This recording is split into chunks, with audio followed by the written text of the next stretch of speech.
Starting the match, Croatia showed its ambition to win by attacking from the first minute. Coach Zlatko Dalic's team almost celebrated a goal in the 5th minute after Luka Suchic's dangerous long-range shot, but goalkeeper Donnarumma had an excellent flying move and narrowly saved. After the first few minutes of cramped play, Italy responded strongly with sharp attacks. The Blue Army chose to play the wing-to-head game with top passers, and one of them almost became a goal. In the 28th minute, midfielder Barella received the ball outside the penalty area and made a cross for Bastoni to head home from close range. However, Livakovic also showed his class with an amazing reflex to save Croatia to say the goal. The team then played tit for tat with the opportunities created, but could not convert them into goals, thereby spending the first 45 minutes with a scoreless score. Needing a goal to hope to advance, Croatia pressed hard as soon as the referee revived to start the second half. After missed opportunities, the Balkan team finally got what they needed. Punished in the 54th minute, Luka Modric was unable to win goalkeeper Donnarumma's excellent goal, but immediately afterwards, Croatia launched an attack. And Modric took advantage of the success with a successful close-range kick, thereby bringing an important expansion goal to Croatia. Receiving a painful defeat, the defending champion had no choice but to attack. Besides, Coach Spalletti threw out all the cards that could create a breakthrough in search of an equalizer. However, Chiesa and Scamacca respectively left disappointed when they were unable to take advantage of good opportunities and encountered Croatia's solid defense.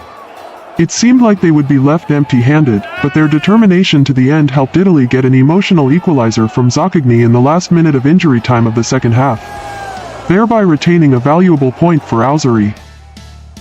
1 point helps Italy automatically have a ticket to continue to the 1/8 round when they own 4 points in Group B, and the opponent of the Blue Army in the next round is Switzerland. Congratulations, Meanwhile, Italy, to qualify dropping for 2 the points Euros caused Croatia to 2024 shoot round of themselves in the 16. foot, when Croatia Zlatko vs Dalic's Italy team match only went got 2 1-1 as points Luka and Modric finished in scored 3rd place in Croatia. Group B. Despite he missed penalties This just result 1 caused minute Croatia before to scoring. lose the right to Yeah, it's crazy when self-determination you and miss a have to penalty wait for and other the next opponents to moment have you bad score a results, goal. thereby being able to But hope for a Italy ticket grabbed to an continue. equalizer in 98th minute of extra time.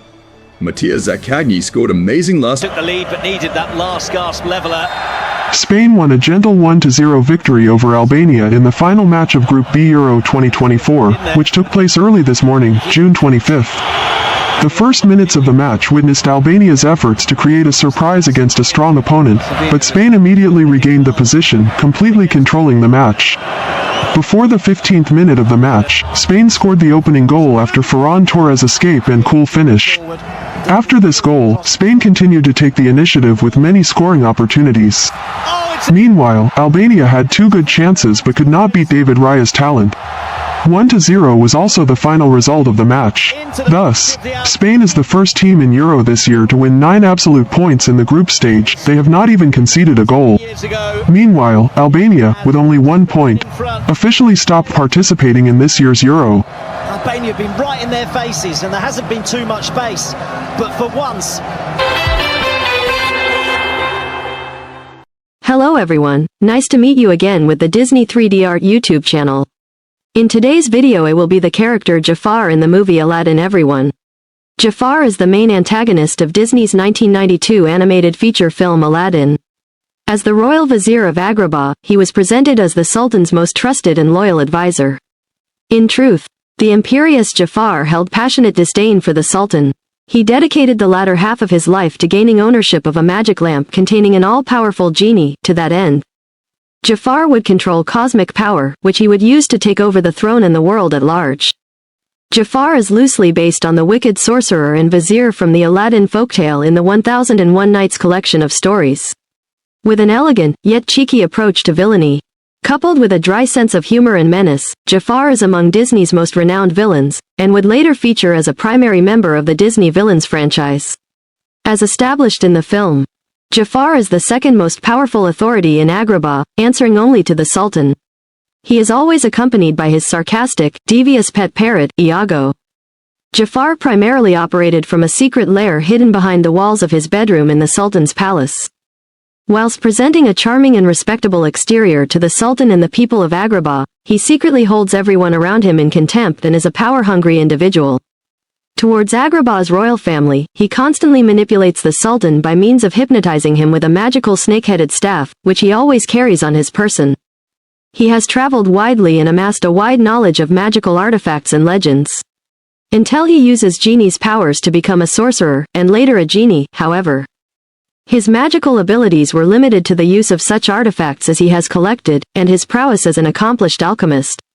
He also had some contacts within the Agrabah underworld, including the thief Gazim. Little is known about Jafar's past. At some point, he purchased Iago from a bazaar as his minion, as Jafar noted in The Return of Jafar. As far as Jafar's family goes, he has a twin sister named Nasira, who tried bringing her brother back to life in the game Nasira's Revenge. She respects Jafar and the sibling bond between them is quite strong. In Howard Ashman's original treatment for the Aladdin story, the villain of the tale was referred to as the Wazir, an evil sorcerer of sorts with a smart-mouthed parrot named Sinbad for a sidekick. The character takes inspiration from 3 different characters in the Aladdin folktale, including the sorcerer from Maghreb, the sorcerer's evil brother, and the Sultan's vizier who wishes to have his son marry Princess Badrulbadour.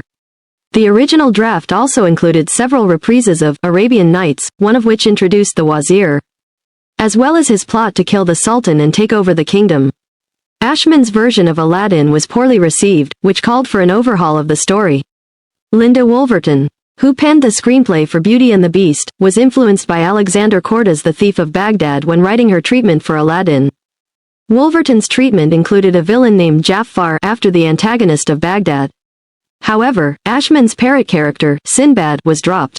When John Musker and Ron Clements were brought on to helm Aladdin, several elements from Wolverton's treatment were kept intact, including Jafar, now named Jafar. They also revived the villainous parrot sidekick, now named Iago. Initially, the Jafar character was portrayed as loud, easily agitated, and prone to temper tantrums, while Iago was more calm and collected. The filmmakers eventually agreed that a calmer Jafar would be more sinister and threatening, so the personalities of Jafar and Iago were swapped so that the former was more subdued, and the latter was loud and overly aggressive.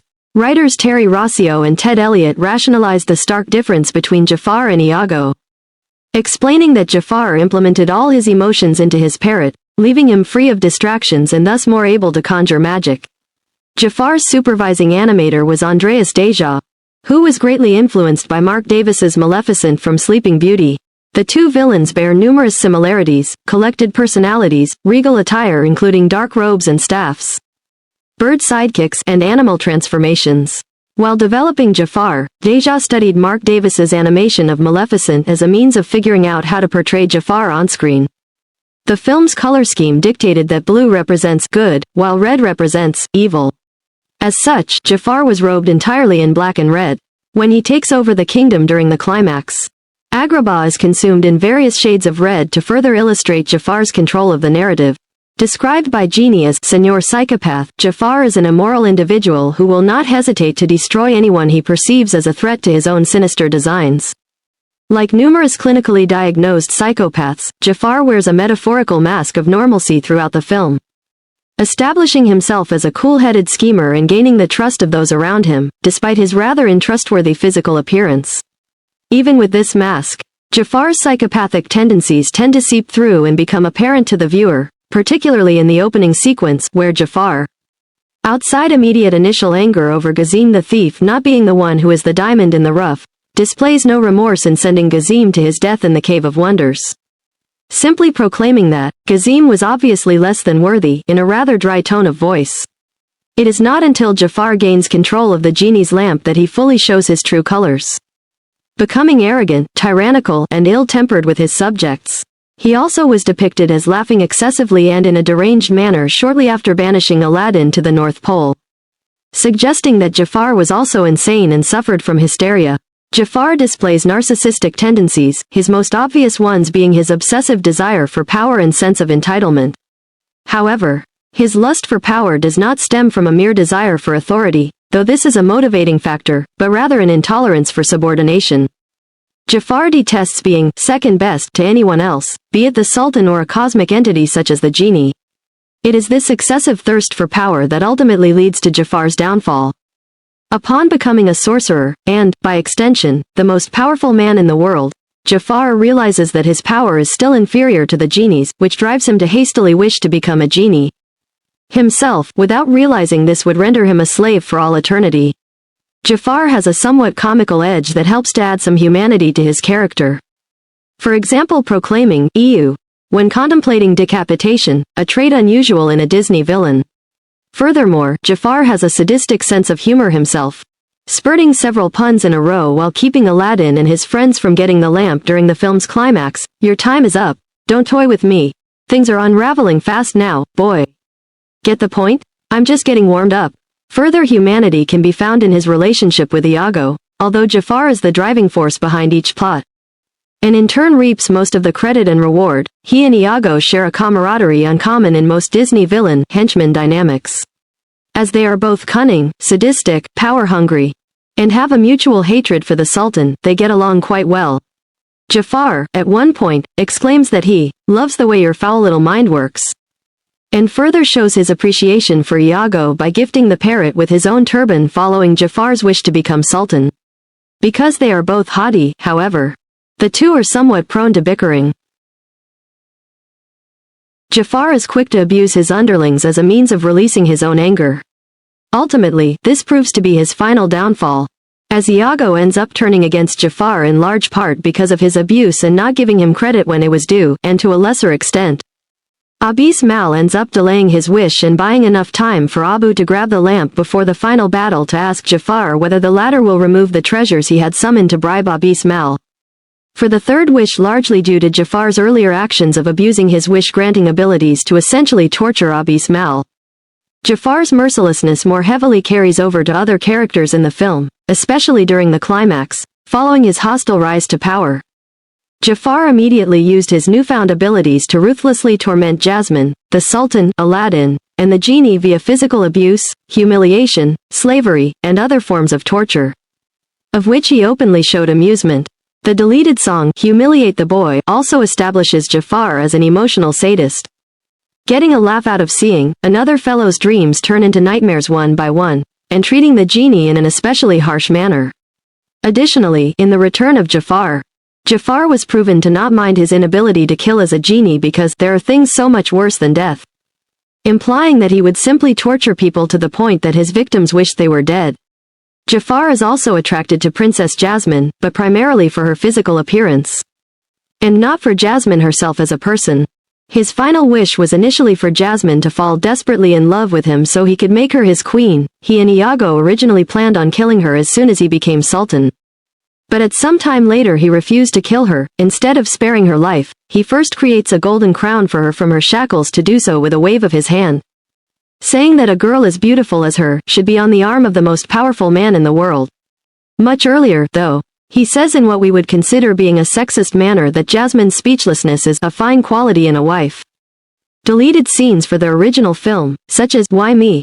implied that most of his negative traits and motives stemmed from having to grow up impoverished and bullied on by the populace of Agrabah, making him almost similar to Aladdin, although their similarities differed in how they handled their suffering. First is to draw the black robes outfit, then draw 2 legs, wear the gold slippers for Jafar.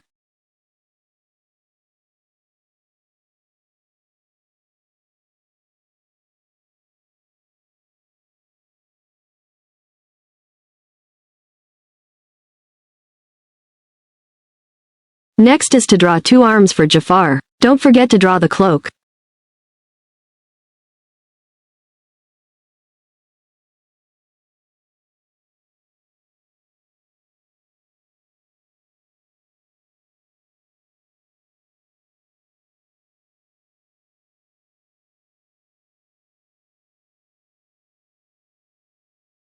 Finally, draw the head, decorate the face and wear the hat attached with red gems and feathers for Jafar.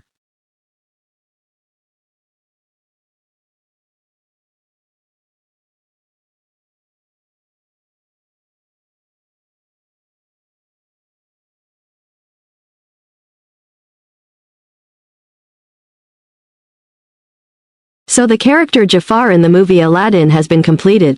If you like this video, please like and subscribe to receive the new notifications. At the same time, download the app and go to the website DisneyStore to shopping online, as well as Disney Plus to watch some movies and TV shows for free. We'll see you again tomorrow with the Disney animated characters and will be waiting for us. Thanks again and goodbye everyone.